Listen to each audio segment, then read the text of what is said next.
he was out there and asked over the weekend about this massive immigration problem where we are now at record levels of 10,000 illegals coming over the border a day. A day. And so let's see how he handled it. Was the Biden administration caught off guard by this latest surge of migrants? Well, what you saw was the administration, as always, responding as needed to conditions, being proactive where necessary. Were you caught off guard, though?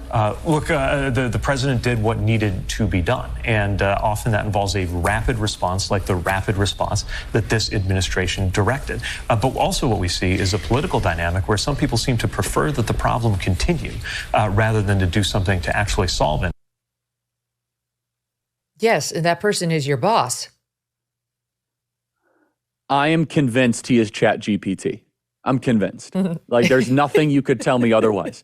It's as if I was just, please answer, as if it was like programmed. And I wrote this down. Conditions to proactively have a rapid, no one talks like this, Megyn. No one. I don't care who you are. He wasn't even saying anything. Well, you have to have the conditions to proactively have a rapid response. Like, hello? Like, is there anything there that isn't like some sort of like robotic, like automaton? And it's just like my programming does not allow me to answer the question, but we have conditions to proactively have a rapid response.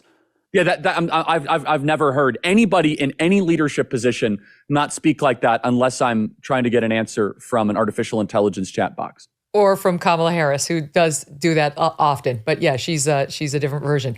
So on the border, the situation, I mean, we're joking because it's laugh or cry, but I mean, it truly is dire. It's dire. And I feel for these families who are dealing with it. I agree with the plan from some of these southern state governors to bus them north to the sanctuary cities and west out to California so that they have to deal with it. But it's not just those Republican governors. The sitting president is busing the migrants to places like New York and elsewhere. So like they're being bused to places that need to feel the pain in order to change public sentiment on this issue. Griff Jenkins was down there for Fox News on the southern border over the weekend.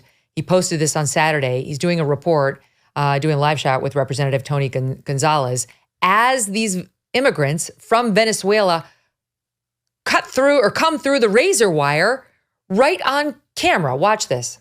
Just as we're talking, you can see a gentleman is literally negotiating this razor-sharp wire with a child. Every single day, and it's sad. It breaks your heart. I mean, the trek that these people have made, they should never have to start that trek down. He's leaving Venezuela for economic purposes. That there's the situation in Venezuela is such a dire situation, and he's not going to qualify for asylum because he's seeking economic persecution. That is not a reason to qualify for asylum.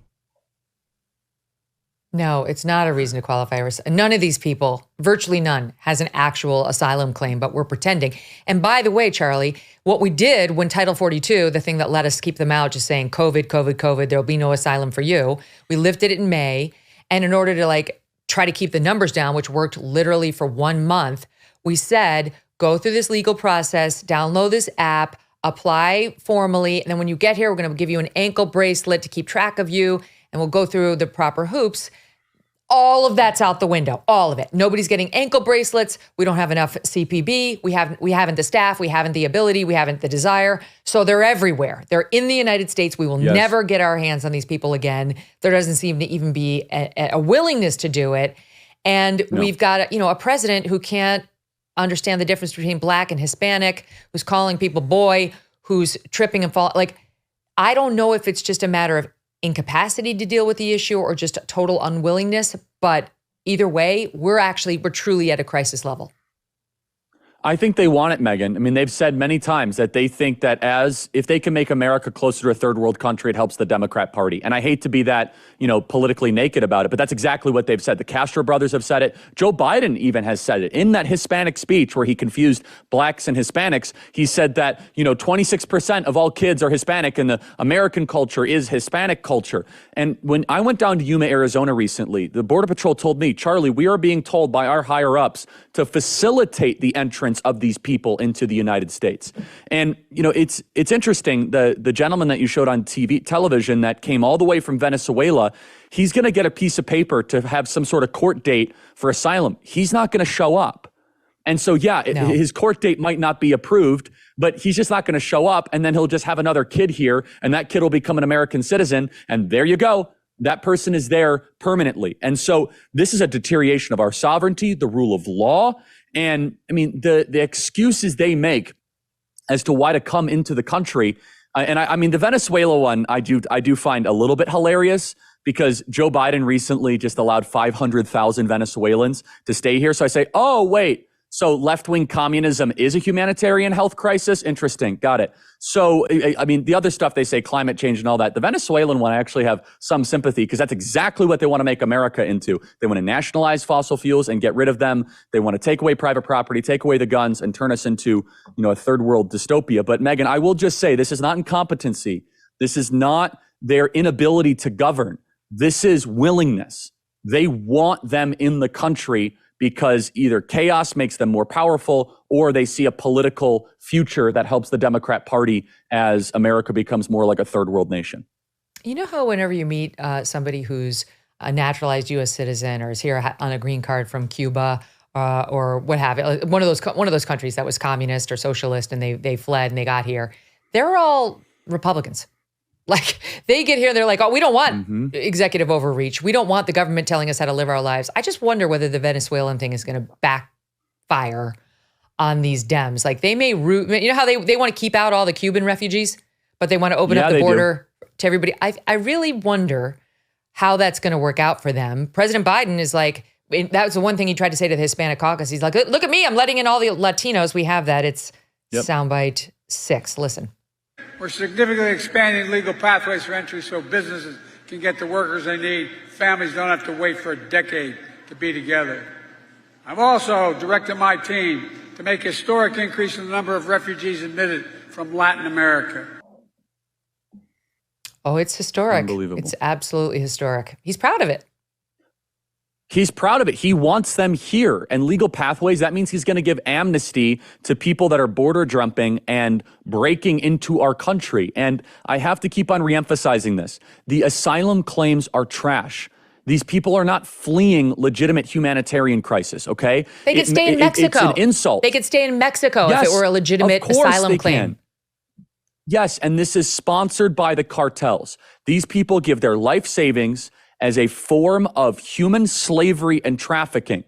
And by the way, that video you're showing right now, Megyn, I just have to say, these are fighting age males, okay? These are not families that are coming across. Every single one in that image right there are young men that are coming because then they're going to send money back to the country that they're coming from, right? So they're going to do, I believe it's called remittances, right? Where they send back tens of billions of dollars back to the country of origin. And look, immigration at times was an advantage to the Democrats because they were able to play on people's hearts and compassion and emotions. It is no longer an advantage for the Democrats because this is a question of order, a question of law, a question of standards. And the Democrat Party wants complete bedlam. They do not want a border, period. There is no border right now. That 10 million illegals will be in America by the end of Joe Biden's term. We consider that a disaster. Joe Biden considers that an accomplishment. And future Democrat voters. Here's, this right. is, I think, is this the Eagle Pass mayor down in Texas, which has just been overwhelmed. I mean, they're getting an entire city worth of illegal immigrants or so-called migrants coming into their city a day. This guy's a Democrat, I believe. Listen to him. Does the president bear some of the responsibility for the crisis in your city? I'll be honest with you. I believe 100% he does bear some responsibility for this crisis. I haven't heard from anybody in the administration. The president hasn't put out a statement. The vice president, I haven't heard from anybody. Nobody has bothered to call me, anyone in the city staff saying, hey, this is the federal government. We know what you're going through. We're worried about you. This is our plan of action. Nothing. We're here abandoned. We're on the border. We're asking for help. This is unacceptable. Please, just enforce the laws that are on the books. We're a nation of laws. This poor guy, he is a Democrat. He hasn't even heard from Vice President Harris, who, as you just pointed out, is supposed to be running point on the immigration problem. Nobody cares. They want it. They want it, and they're co-sponsoring it, and they're facilitating it, and it very well might be the federal government is co-sponsoring the largest child sex trafficking operation that we've ever seen. Megyn, it takes 40 seconds at most to do a DNA test when a family unit comes to the border. 40 seconds, 40. And we stopped doing that. It's inexplicable. And we have evidence after evidence that some of these kids are not related distantly to the people that are bringing them across the border. That's at the very least trafficking and potentially sex trafficking. But why would the Biden regime not do that? They've never had to answer for that. Just for a moment, let's push the politics and all the crazy news these days to the side and talk about dogs. Seriously, Delta Rescue. You may have heard of them. They're an organization that has dedicated their mission to providing lifelong care to rescued animals from the wilderness. Dogs, cats, horses too. This can be something everyone agrees on. Delta Rescue providing for and protecting the animals we love the most. As humans, our relationship with dogs goes back a long way, horses too. And dogs have been our hunting guides, protectors, and sweet companions. They're part of the family.